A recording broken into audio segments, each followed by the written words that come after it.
got so much fucking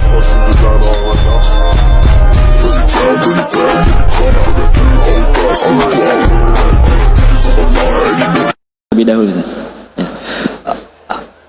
Haruskah kita sebagai generasi muda menempuh pendidikan di bidang politik jikalau ingin terjun ke dunia politik, dan bagaimana agar kebijakan tersebut? Ini dulu jawabnya. Apakah harus belajar ilmu politik untuk berada dalam politik? Tidak. Tidak. Seperti saya tanya gini, apakah harus sekolah bisnis untuk berbisnis? Betul ya? Tetapi mempelajari ilmu bisnis itu penting supaya pengelolaan bisnis bisa berjalan dengan baik. Tadi saya pakai 3 kriteria politik itu.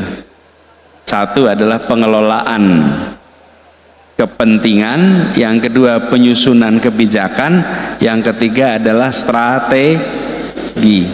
Nah, ini bisa dipelajari tanpa harus mengambil bidang ilmu politik. Tapi saya usul tadi C, kan jadi pemimpin nih, harus punya kompetensi. Ambil bidang yang Anda cocok. Anda bidangnya pertanian, menguasai bidang pertanian, nantinya Anda bisa menjadi pembuat politik pertanian untuk Indonesia, karena kebijakan bidang pertanian. Jadi tidak harus ke situ. Saya sambungkan ke pertanyaan tentang demokrasi aja ini, ya. Definisi demokrasi. Definisi demokrasi sudah banyak. Kalau tadi disebut dari rakyat, oleh rakyat, untuk rakyat, itu siapa yang memberikan definisi itu? Apa? Abraham Lincoln, satu orang tuh. Jadi bukan satu-satunya definisi. Tepatnya jumlah definisinya 654 definisi. Banyak sekali. Nah, ada ahli ilmu politik yang mengumpulkan, namanya David Collier, C-O-L-L-I-E-R. Nanti Anda boleh Google, di situ dia mengumpulkan seluruh definisi demokrasi. Nah, tapi saya ingin sederhanakan. Boleh ya pakai sederhana, demokrasi. Demokrasi itu hidup bila ada 3 hal. 1, ada oposisi, ada yang tidak dalam pemerintahan. Yang kedua, ada pembagian kekuasaan, eksekutif, legislatif, yudikatif dengan baik. Yang ketiga, ada kebebasan berbicara.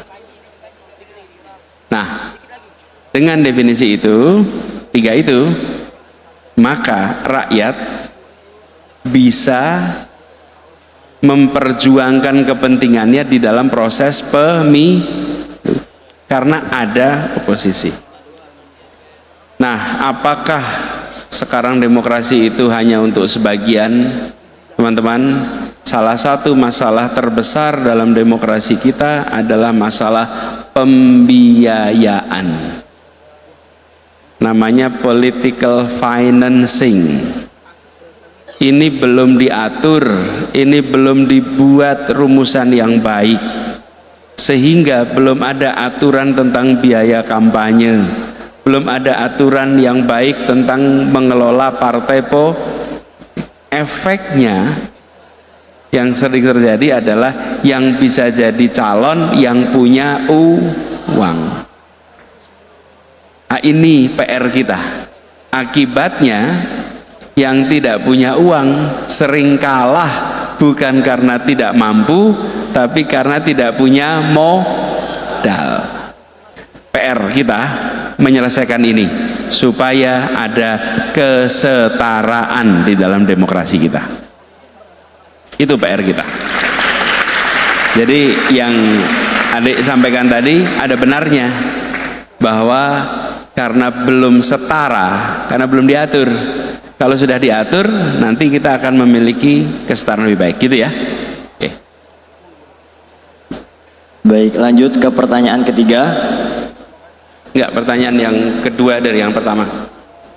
bagaimana caranya keputusan agar bisa diterima di masyarakat? Sebagian keputusan yang dibuat itu keputusan yang tidak populer. Saya beri contoh, ada COVID, saya harus menutup restoran, warung, hotel, kantor. Disukai tidak? Enggak. Apa yang harus dikerjakan? Jelaskan kebijakan itu. Mengapa ini harus diambil? Apa keuntungannya? Apa manfaatnya? Apa prinsipnya? Saya pernah mengalami anggaran di pemerintahan DKI terpotong 40% lebih. Kenapa? Karena pandemi, pajaknya tidak ada. Saya harus mengurangi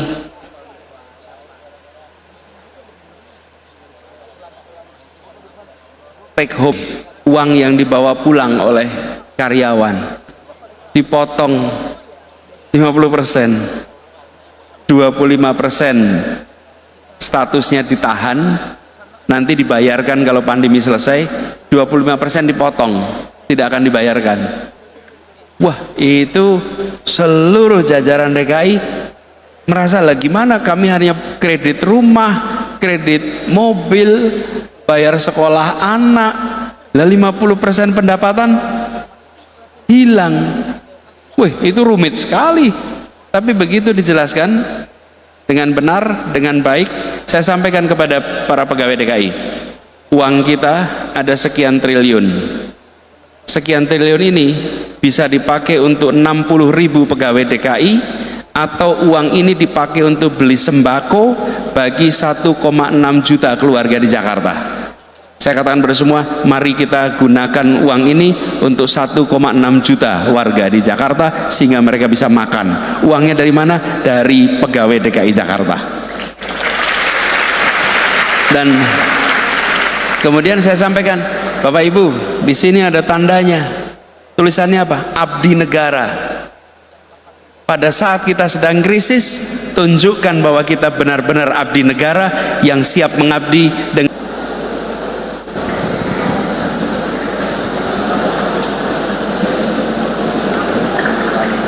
tutup.